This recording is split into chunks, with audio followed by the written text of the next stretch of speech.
Good morning everyone, my self Abhinav Gupta. और आज आपको इस ब्लॉग में पढ़ाई से जुड़ी कुछ बात करते हैं, जिसमें मैनेजमेंट फील्ड से जुड़ा हुआ एक बहुत ही बेसिक और इम्पॉर्टेंट टॉपिक को आज यहाँ पर हम एक्सप्लेन कर रहे हैं, जिसका नाम है form of business. Forms of business basically 4 types के होते हैं और इन चारों टाइप्स को ही वन बाय वन हम यहाँ डिस्कस करेंगे। Number 1 sole proprietorship, number 2 partnership, number 3 joint stock company and number 4 cooperative. तो चलिए इसको वन बाय वन समझते हैं। सबसे पहला फॉर्म है बिजनेस ऑर्गेनाइजेशन का, sole proprietorship. Sole proprietorship 2 word से मिलकर बना हुआ है, सोल एंड प्रोप्राइटर। सोल का मतलब होता है इंडिविजुअल यानी अकेला, एंड प्रोप्राइटर का मतलब होता है ओनर यानी मालिक। तो सोल प्रोप्राइटर का मतलब हुआ सिंगल ओनर, यानी ऐसा बिजनेस जिसको मैनेज करने वाला, चलाने वाला, संभालने वाला एक ही इंसान हो, उसको हम सोल प्रोप्राइटरशिप कहते हैं। या हम ये भी कह सकते हैं कि ऐसा बिजनेस जिसमें सारा प्रॉफिट एक ही इंसान एंजॉय करे और लॉस हो तो सारा वही बियर करे। तो ऐसा जो फॉर्म ऑफ बिजनेस है या फॉर्म ऑफ बिजनेस ऑर्गेनाइजेशन है, वो सोल प्रोप्राइटर है। अब इसको 2 नामों से और बोला जा सकता है, जिसको सिंगल ट्रेड या सोल ट्रेड या वन मैन कंट्रोल भी कहते हैं। एक क्वेश्चन अक्सर मैनेजमेंट फील्ड में ये आता है कि one man control is best in the world if that man is big enough to manage everything. तो वन मैन कंट्रोल में भी हमको सोल प्रोप्राइटर ही लिखना है। अब बात ये आती है कि इस बिज़नेस की अच्छी बात क्या है या इस बिज़नेस की ख़राब बातें क्या है, यानी मेरिट्स और डिमेरिट्स। तो सबसे पहले बात करते हैं मेरिट्स की। इस बिज़नेस के सबसे बड़ा मेरिट या एडवांटेज, किसी भी नाम से आप कहें तो वो है ईजीनेस, यानी ये बिज़नेस बहुत इजी टू स्टार्ट है। ऐसा क्यों? क्योंकि इसमें कुछ खास लीगल फॉर्मेलिटीज़ नहीं होती, कुछ खास पेपर वर्क नहीं होता, परमिशंस वगैरह की कुछ खास ज़रूरत नहीं होती, इसलिए इस बिज़नेस को स्टार्ट करना बहुत आसान होता है।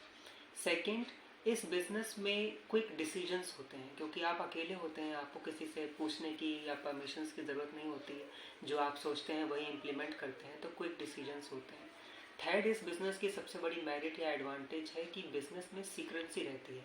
आपके जो भी डिसीजंस हैं वो लीक होने के चांसेस ना के बराबर होते हैं, क्योंकि इस बिज़नेस को आप ही संभाल रहे हैं, कोई आपके साथ का नहीं होता जो आपकी इन्फॉर्मेशन को आपके कॉम्पिटिटर्स पर पहुंचाए या लीक करे, तो सीक्रेंसी रहती है। तो इस बिज़नेस के ये 3 सबसे बड़े एडवांटेज या मेरिट हैं या प्लस पॉइंट हैं या प्रॉन्स हैं कि ईजीनेस टू स्टार्ट है, सीक्रेंसी है एंड क्विक डिसीजन है। लेकिन वही चीज़ कहते हैं कि जिस चीज़ में कुछ अच्छी बात होती है उसमें कुछ ना कुछ ख़राब बात भी होती है। तो अब बात करते हैं डिमेरिट की। डिमेरिट इस फॉर्म ऑफ बिज़नेस की सबसे बड़ी है short life of business. Short life of business का मतलब यह है कि इस बिज़नेस को संभालने वाला एक ही इंसान है। अब उसकी डेथ हो जाए या वो फिज़िकली इनकैपेबल हो जाए या इंसॉल्वेंट हो जाए या किसी भी तरीके से काम करने लायक ना रहे, तो उसी के साथ उसका ये बिज़नेस भी ख़त्म हो जाएगा, क्योंकि कोई और नहीं है उसको संभालने वाला, देखने वाला या मैनेज करने वाला। तो इस बिज़नेस की शॉर्ट लाइफ है। दूसरा, इसमें ग्रोथ के चांसेस कम होते हैं, क्योंकि फाइनेंशियल रिसोर्स कम होते हैं, मैनेजमेंट स्किल्स ज़रूरी नहीं है कि जिसको संभाल रहे हैं उसमें हो। तो शॉर्ट लाइफ ऑफ बिज़नेस है, ग्रोथ के चांसेस कम हैं, इनस्टेबल मैनेजमेंट रह सकता है, ये सब इसके ड्रॉबैक हैं। तो ये जो फॉर्म ऑफ बिज़नेस ऑर्गेनाइजेशन हुआ, ये हुआ सोल प्रोप्राइटरशिप।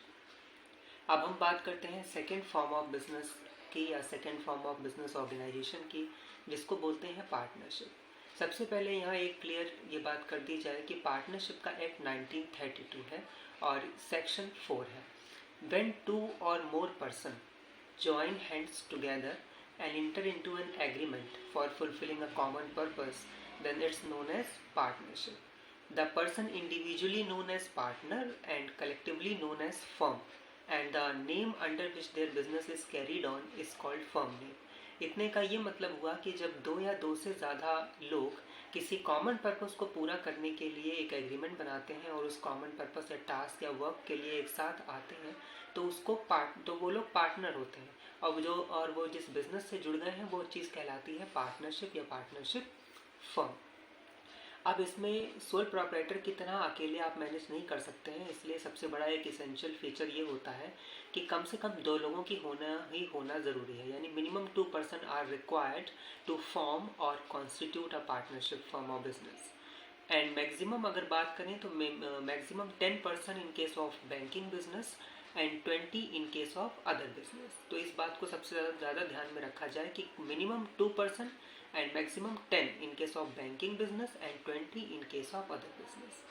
अब सेकेंड इसेंशियल फीचर या मेरिट है इस फॉर्म ऑफ बिजनेस का कि जैसे सोल प्रोप्राइटर में ग्रोथ के चांसेस कम होते थे क्योंकि फाइनेंशियल रिसोर्स भी कम होते थे, लेकिन यहाँ ग्रोथ के चांसेस कम है, मैनेजमेंट ग्रोथ के चांसेस ज़्यादा है और मैनेजमेंट भी इफेक्टिव है क्योंकि लोग ज़्यादा हैं, जितने ज़्यादा लोग हैं उतना ही फाइनेंशियल रिसोर्स है। तो सोल प्रोप्राइटर में ग्रोथ के चांस कम है लेकिन इसमें ग्रोथ के चांस ज़्यादा है। सोल प्रोप्राइटर में शॉर्ट लाइफ ऑफ बिजनेस है, जैसा पहले बताया, इसमें लाइफ बढ़ जाती है। तो ये सब पार्टनरशिप की अच्छी बातें हैं और ये भी बिज़नेस स्टार्ट करना आसान है, इसमें भी कुछ खास लीगल फॉर्मेलिटीज़ की ज़रूरत नहीं होती। हम बात करते हैं अगर लीगल फॉर्मेलिटीज़ की, तो पार्टनरशिप के लिए आप रजिस्ट्रेशन करा सकते हो, लेकिन रजिस्ट्रेशन कराना कंपलसरी नहीं माना जाता, ये आपकी इच्छा के ऊपर डिपेंड है कि आप रजिस्ट्रेशन कराओ या ना कराओ। तो इसीलिए इसको भी फॉर्म करना आसान है, बहुत ज़्यादा डिफिकल्टी नहीं होती। सोल प्रोप्राइटर के कंपैरिजन में अगर हम बात करें तो पार्टनरशिप में लीगल फॉर्मेलिटी होती हैं, लेकिन अगर हम थर्ड फॉर्म यानी कंपनी के कंपैरिजन में बात करें तो लीगल फॉर्मेलिटीज़ उससे कम ही होती हैं।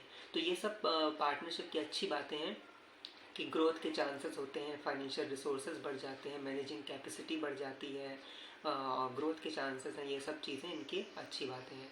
लेकिन इसकी ख़राब बातों की अगर हम बात करें तो अनलिमिटेड लायबिलिटीज़ होती हैं और जब लोग ज़्यादा होते हैं तो कॉन्फ्लिक्ट हो सकता है, ग्रीवियांस हो सकता है, फ्रॉड के चांसेस बढ़ जाते हैं। ये सारी चीज़ें में इसके डिमेरिट्स हैं। और अगर रजिस्ट्रेशन की बात करें तो पार्टनरशिप का रजिस्ट्रेशन कंपलसरी नहीं है, लेकिन अगर आप रजिस्ट्रेशन कराएं तो आपको कुछ बेनिफिट्स मिल जाते हैं।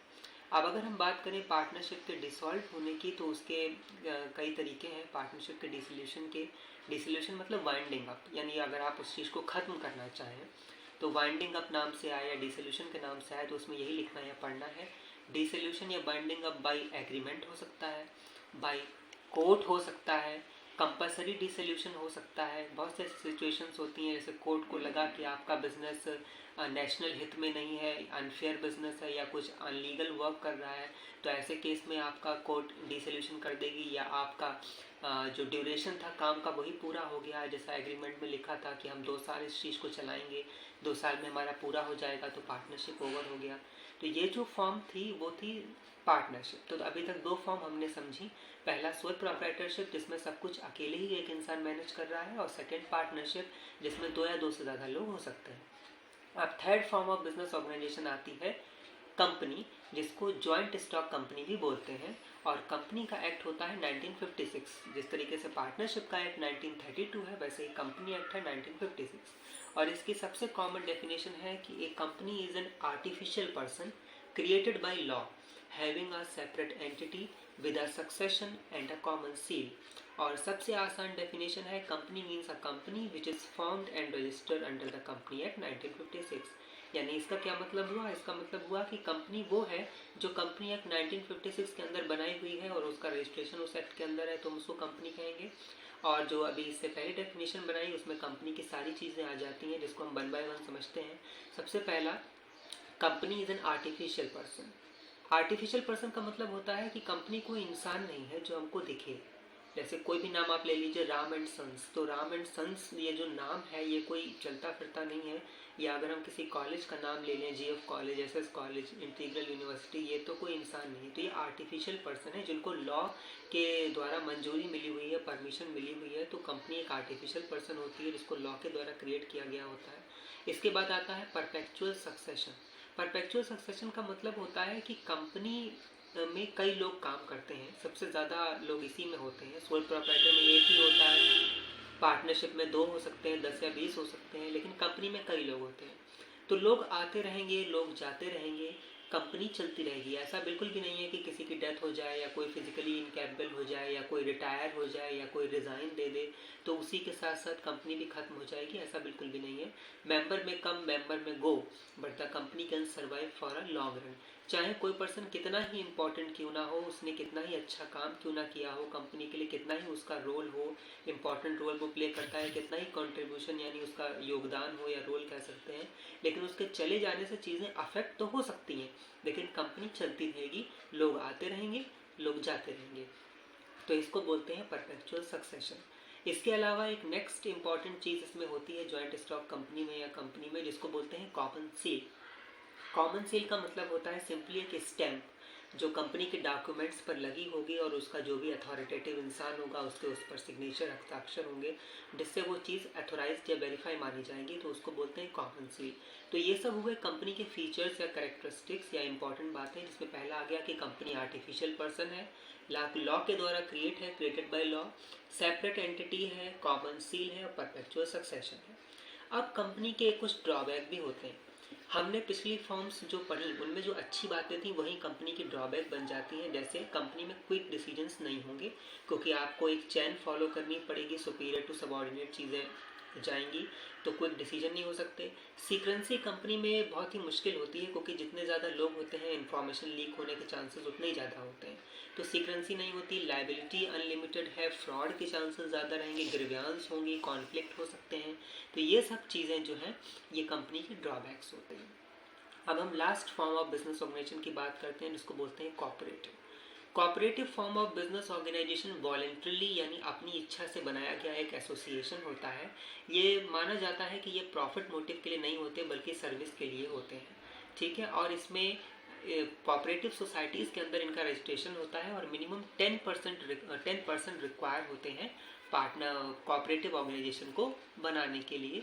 और इसमें 1 मेंबर 1 वोट का हिसाब चलता है कि किसी भी काम के लिए अगर आपको वोट देना है तो 1 मेंबर 1 वोट चलेंगे, लेकिन इसमें स्टेट कंट्रोल ज़्यादा रहता है। तो ये चारों आपके फॉर्म ऑफ बिजनेस ऑर्गेनाइजेशन थे जो एग्जाम्स में इंडिविजुअली भी पूछे जाते हैं कि सोल प्रोप्राइटर क्या है, मेरिट डिमेरिट बताइए, या पार्टनरशिप क्या है उसका रजिस्ट्रेशन डिसोल्यूशन बताइए, या कंपनी या कोऑपरेटिव या शॉर्ट नोट में आ जाते हैं। तो बेसिकली ये 4 फॉर्म हुए, सोल प्रोप्राइटर जिसको 2 नाम से बोलेंगे, sole trade 1 man control, partnership, joint stock company and cooperative. I hope आपको ये चारों चीज़ें क्लियर होंगी और आपकी कोई सजेशन हो तो आप इस ब्लॉग पे बताते रहेंगे। लाइक करें, कमेंट करें, सब्सक्राइब करें, व्यूज़ को बढ़ाएं एंड शेयर करें। Thank you so much, have a nice day, bye.